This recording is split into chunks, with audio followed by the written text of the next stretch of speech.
Way to go, Tic Tac! That's how you punch. Wakanda forever! You wouldn't have heard of me. Let me put you on hold. Dance off, bro! He's a friend from work! I can do this all day. Yeah, I know. What up, guys? It's Dom, and welcome back to another movie review. Today we are going over and ranking Hot Fuzz. Hot Fuzz, released in 2007, written and directed by Edgar Wright. An overachieving London police sergeant is transferred to a village where the easygoing officers object to his fervor for regulations, all while a string of grisly murders strikes the town. So this movie was requested to me by Now This Is Epic 1919, and if you want to see me review a specific movie, just comment it in the description. I will add it to the list and I will get to it when I can. But when it comes to this movie, I didn't think I would enjoy it that much compared to the first of the trilogy, Shaun of the Dead, which I also just reviewed. But it surprised me. I actually thought the story was good, and it had a little bit of better comedy than the previous one had. So my hopes weren't as high as they were for the first one because they got knocked down. But after watching it, I was very pleasantly surprised. So let's just get right into the 10 essential aspects of a movie. The first essential aspect is plot. So I loved this plot way more than I thought I was going to. I mean, it's a mystery. I didn't know that going into it, but once I found that out, I was engaged. I was trying to figure out who was behind the whole scheme the entire time, and I love when movies do that. The problem is, obviously, the rewatchability isn't there because I now know who is behind it all, so I automatically see it from the beginning. So after that second rewatch, it's still good. Anytime after that, it's not going to be anywhere close. But as my first watch went, I loved it. I thought that they did a really good job of hinting at specific targets, but not necessarily giving it away, which is very good because if you give it away too early, it ruins the whole point of the plot, and it just doesn't work. But I also thought the smaller plot pieces within the bigger story were also interesting. The specific life of Nicholas Angel, the main sergeant, trying to see him adapt from this big city to just being a police in a very, very small town that everyone knows each other's names, and there's never crime that happens because everyone knows each other. So it's cool to see that kind of adaptation. And then when you add the mystery on top of that, it becomes a very intriguing plot. So I have to say, overall, well done with that. The second essential aspect is attraction. So when I think of what makes this movie attractive, two things come to mind. One is what I mentioned in plot, the mystery aspect. I love trying to figure out the main events of this movie on my own while watching it and kind of putting myself in the shoes of the characters trying to figure it out. That I always love when it comes to a movie. And another thing is the comedy. Now, I obviously expected bad comedy in this after my previous review of the first of the trilogy, Shaun of the Dead. I didn't think that movie was that funny. I thought it felt very forced and unnatural, and it just didn't get many laughs out of me. This one, however, it felt better. It felt like it actually flowed correctly and the characters were funnier. And that's really what I was hoping for with the first movie. So I'm glad they adapted it to this with a better plot and better comedy. It is a much better movie. So I think the attraction both ticked off that comedy and the mystery really well. The third essential aspect is theme. I guess a message the movie was trying to give the audience would really be adapt to the situation you're in, because change always happens in everyone's lives. And in this movie in particular, there was two main things that I really noticed, which is one, that he had to adapt and change who he was for himself to actually have a better life. Once he moved to this smaller town, everything was different and everything was scary because it was changing so quick. But he found out he just has to flow with the punches and he will have a better experience overall living his life. He doesn't have to be so stubborn and just objective about everything he does. He can have fun with it. But another thing is he had to make sure to get back into that mentality when it came to, I'm not going to spoil it, but when it came to the actual mystery part, he had to get back to that state of mind in order to unravel this mystery. So it really, I feel like it was telling us that a change is good, but sometimes you got to stick to your route when it comes to the moments that need you to. The fourth essential aspect is dialogue. So when it came to the conversations had within this movie, for the most part, they felt real. There were definitely some discrepancies that I saw between some side characters when they were talking. It kind of just felt forced. It didn't feel like it was real conversations. But for the most part, it sounded like real people just talking, and that's a good thing. That's what it's supposed to sound like. It's supposed to give off a realistic presence when you're talking. And I also really enjoyed the conversations had between characters when it came to the comedy, how they just sounded, they weren't trying to make jokes, but the way they were doing it, the way that their impressions were, definitely gave off a comedic vibe and did make me laugh. So that's also a harder thing to do because it could sound cringy at times, but they definitely didn't make it sound cringy. It sounded like it fit. The fifth essential aspect is acting. So the acting was okay in general for this movie. Was only okay. But Simon Pegg, who played Nicholas Angel, if he wasn't in this movie, it would be terrible, to be honest with you. He was the main reason why this movie did so well, because him as the main character, he knew what he was doing. He knew how to portray this guy to make him actually a lovable character and for that you want to root for him the whole time. So he did a really good job of being Nicholas Angel.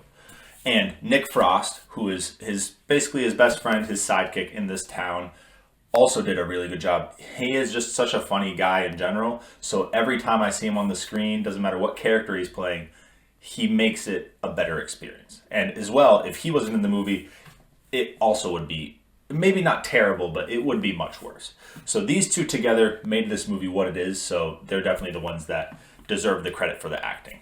No one else. The sixth essential aspect is cinematography.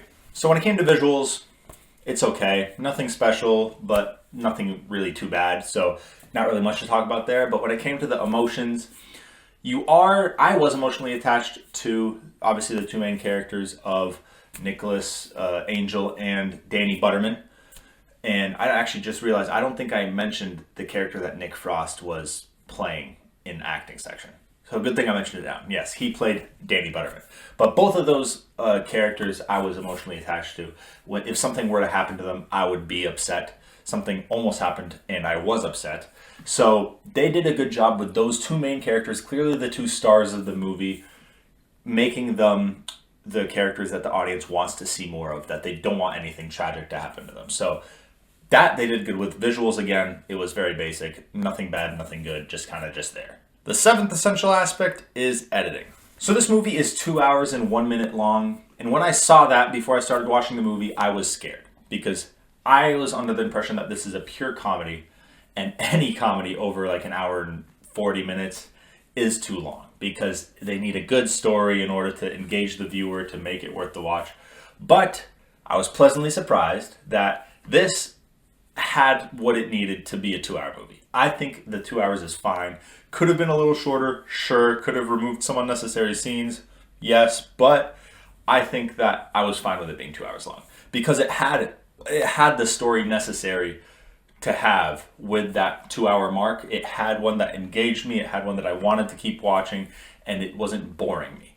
If I watched for another maybe 15, 20 minutes, it would probably get to the point where it's too long. But for where it was, I thought they did really well, especially since it was paced properly. The ending felt like the end. I didn't think that it was going to be some kind of cliffhanger or unnecessary ending or something that I wasn't expecting. They paced it well and it ended where it should have. The eighth essential aspect is soundtrack. I'm going to be honest, the soundtrack is not memorable. I don't remember any songs that were playing. I'm sure there were some that I liked in the moment, but nothing to remember in the long term. The ninth essential aspect is directing. So I feel like it's the director's job to take these previous 8 essential aspects, put them together to make a movie that's worth watching. And the director of this movie is Edgar Wright, and he's previously directed 2 movies. And they were A Fistful of Fingers and Shaun of the Dead. And just like I said in the previous review, I never watched Fistful of Fingers, but I just recently watched Shaun of the Dead, obviously, because that was my last movie I did. And I am glad that he came back to direct this one as well, because he knew in which direction to kind of go from there. Obviously, all 3 of these movies in the trilogy are basically based off of other movies or other theories or whatever they're based off of. So they're not in a continuous timeline, but they have the same actors that reappear in all 3 movies. So it is cool to see that. And because the characters are very similar in all of them, they're just in different situations and different occupations. So it is good to have the director that directed previously and worked with all those actors before to come back and do it again, but better. Now, both these movies are in the 90s for most reviews that I've seen, and that does surprise me. This one surprises me less because it was actually done properly, in my opinion. But again, I think that he was the one man and to do the job properly with the actors that he had to make it a movie that's worth watching. And the 10th essential aspect is time. So this movie is now 18 years old. I feel like it stood the test of time. This is a movie I can see myself watching again just to have a good time. It's nothing that I'm cinematically astonished by, or that it's so funny that I can't stop watching it, or so action-packed that it's crazy. But it has a little bit of everything. It has a little bit of everything. The visuals could be a little better, sure. So can the emotional value a little better, yes. But overall, it's a movie that I would watch again. At some point, I would show someone to watch it because it's a movie that you can just sit down and enjoy, not really care about deep diving into it or really fully paying attention. It just has its moments. So do I think it stood the test of time? I do believe so. Now, onto the reviews. So, Rotten Tomatoes critics gave it a 91%, Rotten Tomatoes audience gave it an 89%, and IMDb gave it a 78%. Now, right off the bat, I am going to say that 91 is too high. I just personally believe it belongs right in between IMDb and Rotten Tomatoes audience. I think it belongs in that 85 mark because it has a lot of elements. It just doesn't have all the elements. It doesn't have everything that it needs to be an amazing movie. It's just a good movie, and it belongs there. Honestly, 85 compared to every movie ever is still high because it doesn't have things wrong with it. It just doesn't do everything amazing. That's all it has. So I think 80 to 85 is a pretty good range for it personally, but let me know what you think. And finally, the rankings. So in 2007, it's going to be first above 1408. Now, I just enjoyed myself watching this movie way more than the other one. I feel like the one saving factor of 1408 is the ending. It is an amazing ending, and I love the way they did it. It wrapped it up really nicely and just added a lot more questions that you can ask yourself about the movie. So that is something I'll always remember about 1408, and that's the one thing that I loved the most about it. The rest, very hit or miss. It had great scenes, had bad scenes, had everything in between. But this movie didn't have any bad scenes. It only had either okay scenes or good scenes. And it was funny, so it did have that factor as well. And I had an emotional connection to some of the characters. So overall, I just think it's the better movie. In the 2000s, it's going to be fifth, above The Happening and below Wallace and Gromit, The Curse of the Were-Rabbit.